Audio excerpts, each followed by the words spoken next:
미국에 국제사무기계라는 회사가 있어요. 사실 역사는 1800년대 말로 더 거슬러 올라갑니다. 기계식 금전출납기, 그리고 인구조사 이럴 때 뭐 통계 계산하는 장치가 필요한데 그런 쪽을 만들던 회사들이 1924년에 합병을 한 거예요. 이때는 컴퓨터가 없었던 시절이니까 다 기계식이겠죠. 이 회사가 아직도 있고 이 회사는 이제 컴퓨터 관련 회사로 변모를 합니다. 그리고 현재 전 세계에서 가장 많은 특허를 가지고 있습니다. 이 회사가 원래 사무기기 회사였는데 컴퓨터를 팔기 시작을 해요. 특히 64년도에 업무용 중대형 컴퓨터를 파는데 이게 아주 히트를 칩니다. 기업이나 관공서에 엄청 팔죠. 뭐 당시 중대형 컴퓨터의 가격은 상상을 초월했고요. 그리고 이 시절만 해도 아직까지 개인용 컴퓨터, 퍼스널 컴퓨터라고 하죠. 그런 말조차 없던 시절인데 마침내 이 회사가 1981년 현대 PC의 모태가 되는 PC를 팔기 시작합니다. 이 PC는 어마어마한 성공을 거두죠.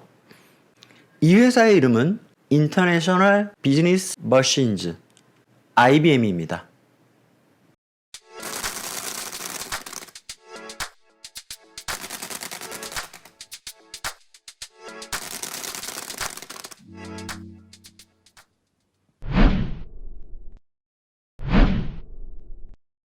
안녕하세요, 베테우스입니다. 오늘은 여러분들의 PC 안에 들어가 있는 CPU 이야기를 해볼 건데요. 사실 CPU는 어디에나 있어요. 핸드폰에도 있고요. 웬만한 전자장비, 조금 복잡한 기계에는 CPU가 들어가 있겠죠. 그런데 그런 CPU 말고요. 여러분들의 PC에 들어가 있는 CPU 이야기를 할 겁니다. CPU의 원리 뭐 이런 걸 하는 게 아니라 역사에 대해서 이야기를 할 겁니다. 우리들의 컴퓨터 안에 있는 CPU를 흔히 X86 계열이라고 하는데요. 여러분들 CPU는 어떤 겁니까? 인텔 아니면 AMD죠. 결국 이 두 개 중에 하나입니다. 옛날에는 인텔과 AMD 말고 조금 더 있었습니다만 어쨌든 지금은 이 두 회사밖에 없단 말이에요. 자, 그런데 생각해보면 이게 좀 이상합니다. 우리가 자동차, TV, 냉장고, 세탁기를 살 때는 선택권이 없어요. 페라리의 자동차라고 하면 그냥 페라리인 거예요. 내가 내 입맛대로 페라리의 프레임에 엔진은 현대 거를 넣고 조향장치나 기어 같은 거는 BMW 거를 넣고 싶어. 이게 안 된단 말이에요. 그냥 페라리 걸 사는 거지. TV도 마찬가지고 뭐 이런 전자제품들 다 마찬가지입니다. 그냥 그 회사 걸 사면 됩니다. 그런데 유독 PC는 CPU 따로, 그래픽카드 따로, 메모리 따로, 보드 따로 내가 내 입맛대로 사서 자유롭게 조립할 수 있단 말이에요. 이게 왜 이렇게 됐을까요? 이 이야기를 하려고 IBM 이야기를 꺼낸 겁니다.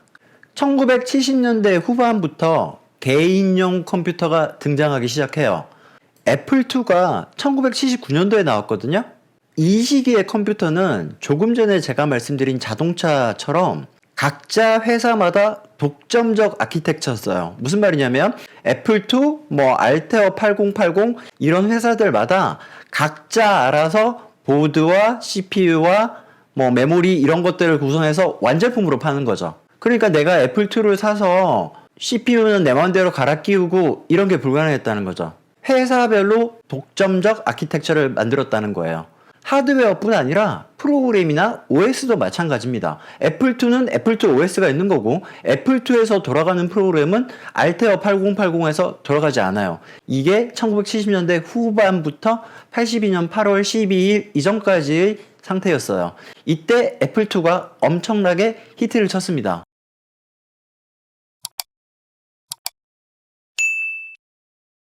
그런데 1982년 8월 12일 날 IBM이 PC5150이라는 제품을 출시합니다.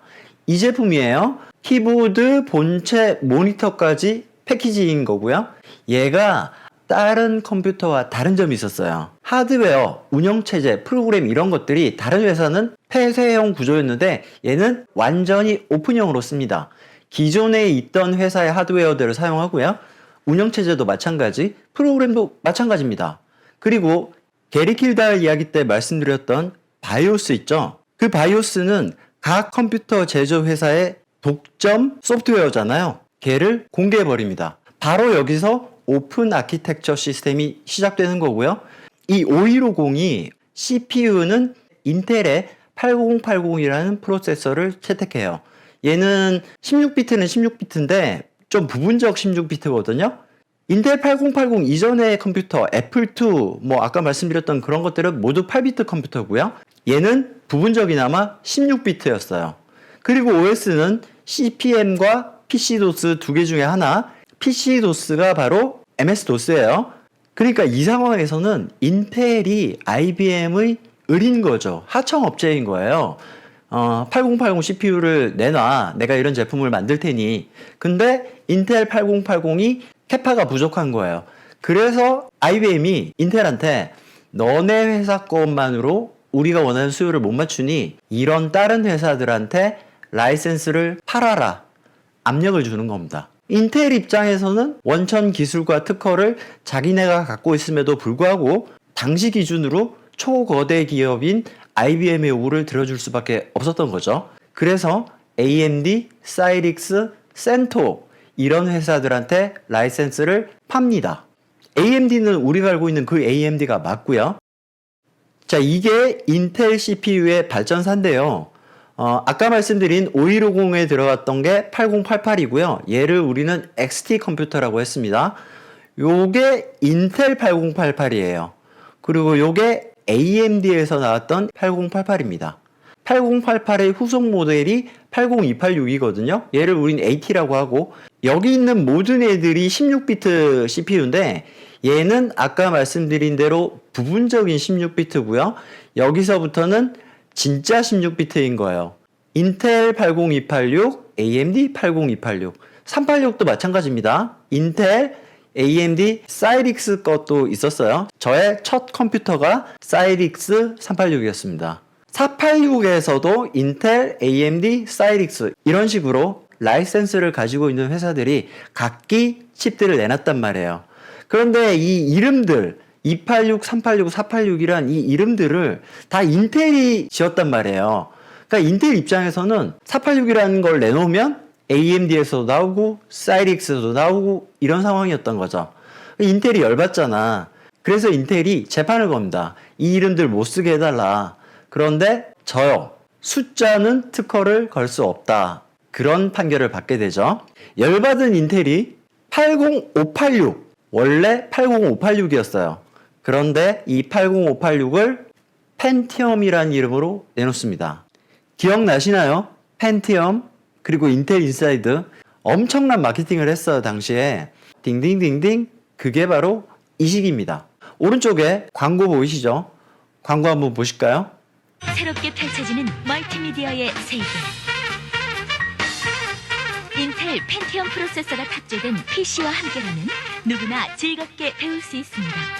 인텔 펜티엄 프로세서.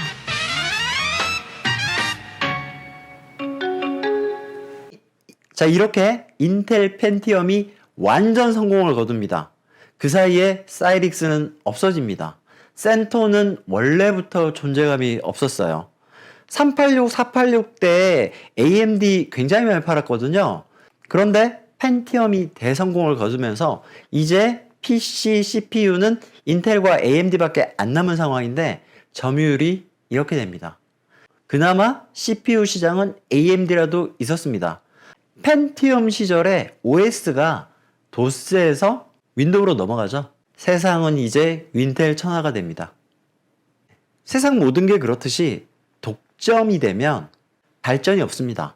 발전을 할 필요가 없잖아. 어차피 나 혼자 파는데. 그래서 인텔이 중간중간 삽질을 해요. 또 그 틈을 타서 AMD가 약진을 좀 합니다. 뭐 약진을 한다고 해서 9대1이 1대9가 되는 건 아니고 8대2, 7대3 정도까지 그렇게 올라가던 AMD가 또 삽질을 합니다. 그러면 다시 인텔의 역습이 시작되는 거죠. 그게 반복되고 있습니다. 오늘날까지도요. 자, 이 이야기는 다음 시간에 하고요. 오늘은 여기까지 하겠습니다. 오늘 영상 재밌으셨다면 좋아요, 구독 부탁드립니다. 감사합니다. 지금까지 베테우스였습니다.